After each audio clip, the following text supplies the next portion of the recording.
Em nome do Pai, do Filho e do Espírito Santo. Amém. Caríssimos irmãos, caríssimos amigos, salve Maria. Estamos uma vez mais neste jardim de Nossa Senhora para poder meditar no Evangelho deste domingo, que é o segundo domingo da Páscoa, domingo da Misericórdia, da Divina Misericórdia. Termina com este domingo a oitava da Páscoa, não é?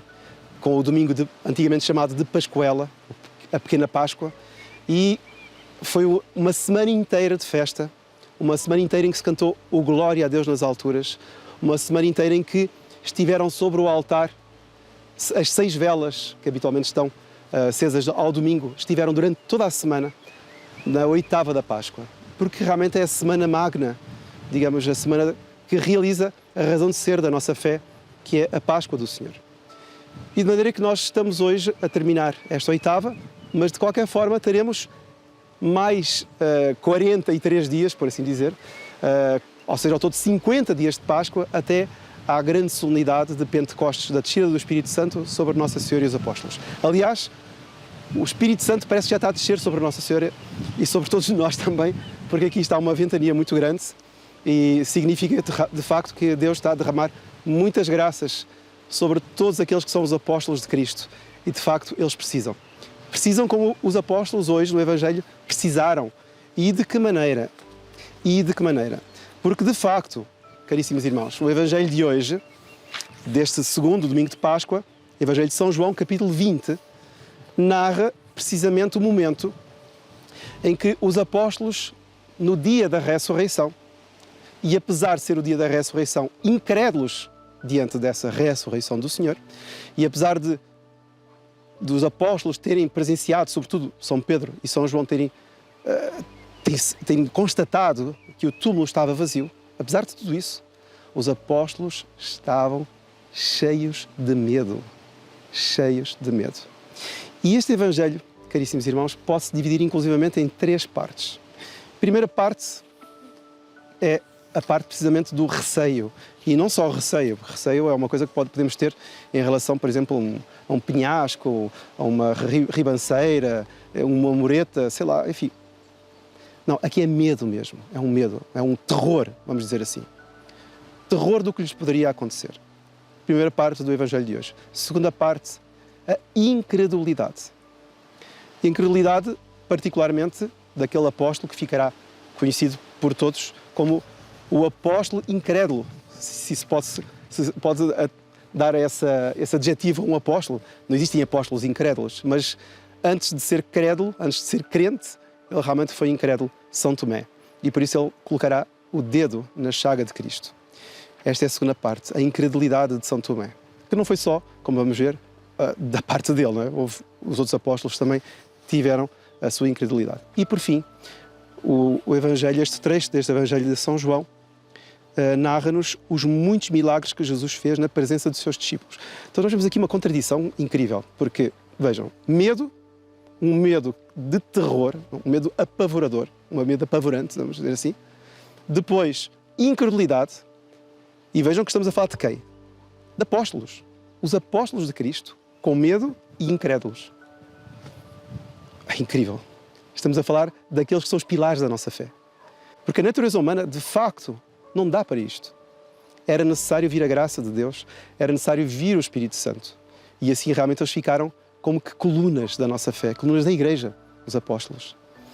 Mas vejam como estas 2 vertentes aparecem aqui, medo e incredulidade, e que de facto nos deixam assim assustados. Nossa, estes são os apóstolos.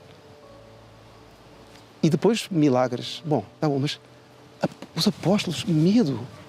Mas os apóstolos são aqueles que são intrépidos, cheios de fé, cheios de entusiasmo por Deus, né? Entusiasmo, ou seja, cheios de Deus. Fazem tudo por Cristo, anunciam o Evangelho, morrem, dão a vida por Ele. Medo. É verdade, caríssimos irmãos. Medo. Vejam, os apóstolos ouviram das mulheres, Santa Maria Madalena também, que o Senhor tinha ressuscitado. E foram lá então a correr Pedro e João, como nos narram também os evangelistas, sobretudo São Lucas. Foram lá Pedro e João, e São João também nos narra isso, e constataram. A semana passada vimos isso, São Pedro e São João correram ao sepulcro e de facto viram diz São João, viu e acreditou. Está bom. Depois de tudo isso, isto deve ter sido na manhãzinha de domingo, passaram o resto do dia. E contam-nos vários dos padres da igreja, São Beda, etc., que à medida que o dia ia passando, ao invés de quererem e de manifestarem com essa crença uma alegria, porque saberem que o Senhor tinha ressuscitado, aconteceu precisamente o contrário. Quer dizer, o corpo não estava lá. O que aconteceria? As autoridades saberiam em breve do que tinha acontecido, ou seja, em breve eles seriam alvo de uma tremenda perseguição. E então os apóstolos, ao invés, realmente São João disse, viu e acreditou, mas ao invés de quererem sem ver, de facto, não viram Jesus ressurrecto, não é? Apenas viram as ligaduras, viram o sudário que estava lá num canto, mas não viram o Senhor. Ou seja, eles, em vez de se agarrarem naquilo que Jesus lhes tinha dito sobre a ressurreição após o terceiro dia, não. Eles trancam-se, eles confinam-se em casa por medo, não é? E naquele terror que estavam a ter, juntam-se, aglutinam-se. Normalmente o medo provoca várias reações. A primeira delas normalmente é a dispersão. Digamos, a pessoa que por medo cai uma bomba, corre cada um para o seu lado. É o normal, não é? Pernas para que te quero e o Instituto de Conservação clama mais alto. Mas também há um outro aspecto, é que, dado que os apóstolos eram um grupo muito coeso, não é? Que tinham no cerne a figura de Nosso Senhor, eles fugiram, é verdade, cada um para o seu lado, supõe-se, mas depois lá teriam meios de se comunicar e voltaram a reagrupar-se. Talvez na própria sexta-feira ou no sábado, naquela tristeza terrível de constatarem a morte do Salvador, a morte do Senhor. E então, após o dia de sábado ter terminado, lá se juntaram e, ao saberem que o corpo de Jesus tinha desaparecido, eles ficaram mais horrorizados ainda. Ou seja, daqui a pouco as autoridades vão chegar em cima da gente e vão dizer: vós roubastes o corpo desse Messias, desse Cristo que se anuncia como um Messias. E agora? Todos já não é só para a prisão, não, é para a morte. Eles certamente iriam ser mortos como foi Nosso Senhor. O medo.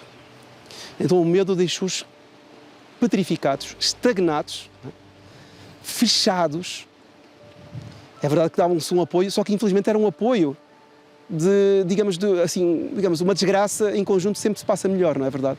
Então lá estavam eles fechados. Certamente não estava ali Nossa Senhora, porque se viesse Nossa Senhora ali no meio, Nossa Senhora não os deixaria ficar assim. Porque Nossa Senhora de certeza tinha, ou melhor, não é que de certeza, ela tinha a certeza de que Jesus, Nosso Senhor, tinha ressuscitado. Tanto mais que, conforme uma bela tradição, Nossa Senhora terá comungado na última ceia, apesar de não nos narrarem os evangelistas, mas narram outros textos da época que não são propriamente, fazem parte assim da tradição, mas não são os textos canónicos. Nossa Senhora terá comungado na última ceia e as espécies eucarísticas permaneceram nela. E no momento em que Jesus, Nosso Senhor, ressuscita no túmulo, essa glória que se dá com o corpo dele, se torna, uma vez que a alma tomando novamente conta do corpo, torna-se um corpo glorioso. Essa glória manifestou-se certamente também, de uma forma mística, nas espécies eucarísticas que estavam em Nossa Senhora permanentemente. E então Nossa Senhora, segundo uma bela tradição, foi a primeira a saber da ressurreição de Cristo.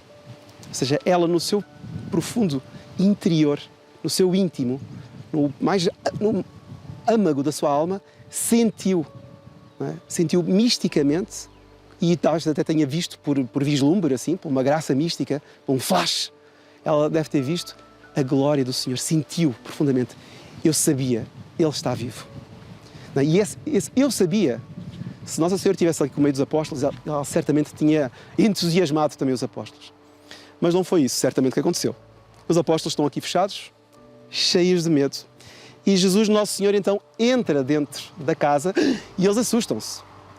São João não manifesta muito susto, é verdade.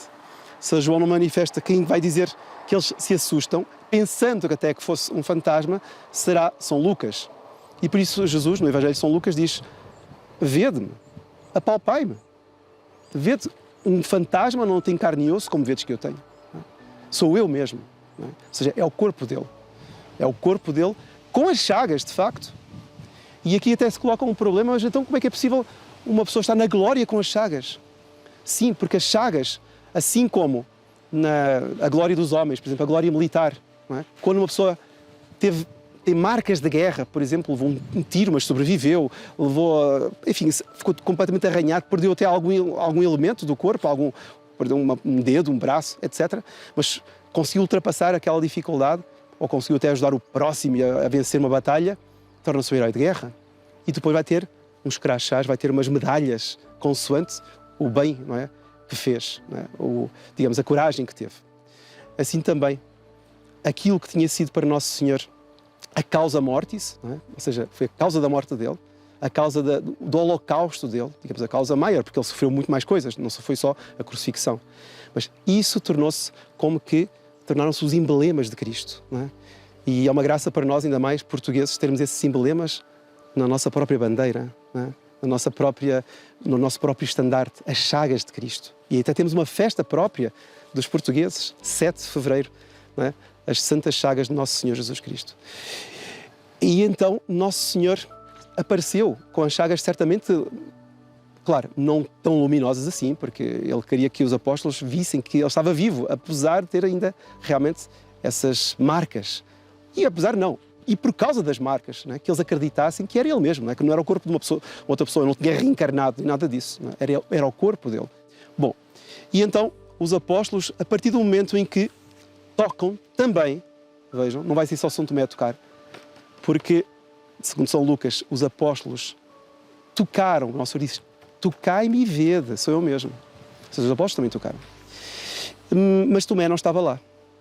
E então vai acontecer, como diz aqui São João, que passado 8 dias, ou seja, no primeiro dia da semana, uma vez mais, Jesus irá aparecer. 8 dias depois estavam os discípulos outra vez em casa e Tomé com eles. Desta vez já estava Tomé. E então acontecerá aquilo que todos nós conhecemos, não é? Tomé mostra-se incrédulo e é muito curioso, vejam, muito bonito, como aquele que foi o mais incrédulo, talvez aquele fosse o espírito mais positivista dentre os apóstolos, o espírito mais pão queijo. Não é? Eu lembro uma vez uma jovem que dizia, é muito católica, mas dizia: ela gosta muito, estudou ciências exatas, não é? E então ela, muito pão queijo, tinha dificuldade em compreender, por exemplo, aqueles gregorianos e ela dizia: mas aquilo nunca mais acaba. Então diz logo Kyrie eleison e acabou-se. E ela, porquê? Porque ela, espírito pão queijo, prático, é só Senhor tem piedade e acabou-se. São Tomé devia ser uma pessoa assim, muito prática, não é? Muito pragmática. E então ele teve dificuldade em constatar que o Senhor está vivo. Como é que é isto? Então, ele tinha dito para os apóstolos, para os seus condiscípulos: se eu não tocar, de facto, nas chagas, eu não acreditarei. Então Nosso Senhor obriga-o a tocar nas chagas. E aquele, dizem os padres da Igreja, aquele que mais incrédulo foi, curiosamente, há de se converter naquele que há de manifestar de uma forma mais bela a divindade do Senhor. Porque ele há de dizer: meu Senhor e meu Deus. Ou seja, ele há de reconhecer naquele que estava diante de si a humanidade, o Senhor, e a divindade, o seu Deus. E então, Deus Nosso Senhor quis que isto acontecesse para bem, certamente, dele também, claro, sem dúvida, foi muito condescendente para com ele, mas para nosso bem. Não é? Porque há muitos católicos, infelizmente, muito céticos em relação às coisas da fé. Não é? E que, muitas vezes, são daqueles que só acreditam se virem. Não é? Só acreditam se lá estiverem. E até há, e aqui hora que ninguém que nos ouve aqui neste jardim, e até há aqueles que, mesmo vendo, às vezes não acreditam. Não é? É uma tristeza isso aí. Porque o espírito de fé deve passar por cima das aparências. Não é? Passa por cima, às vezes até das leis físicas. Porque quem tem fé move montanhas. Não é? E por isso, passamos aqui à última parte, que é: muitos milagres foram realizados por Jesus na presença dos discípulos. Mais ainda, os próprios discípulos, depois de convertidos, São Pedro, como nos narra aqui a primeira leitura, São Pedro, ao passar, isto depois de Pentecostes, sem dúvida, mas ao passar próximo das pessoas e tendo a sua sombra a tocar as pessoas, curava completamente. Quer dizer, como é que nem precisava tocar nas pessoas? E quem era? Era Jesus? Não era Nosso Senhor. Era um alter ego de Nosso Senhor. Era São Pedro, já tomado da graça de Pentecostes. E aquele Pedro, ou aqueles outros discípulos, não é? E aqueles apóstolos, que tinham estado aterrados de medo, não é? Cabisbaixos, assim, mortiços, enfim, estavam simplesmente horrorizados com o que lhes passava, com o que lhes poderia advir, não é? A morte também. Entretanto, esses, por uma perseverança que nos narra aqui o apóstolo São João, na segunda leitura, não é? Eu, João, vosso companheiro nas tribulações. Eles foram companheiros uns dos outros nas tribulações e então, com a graça da perseverança, com a graça do Espírito Santo, eles lá chegaram a ponto de fazer milagres só pela própria sombra. Só pela própria sombra. E isto, caríssimos irmãos, é um exemplo para nós.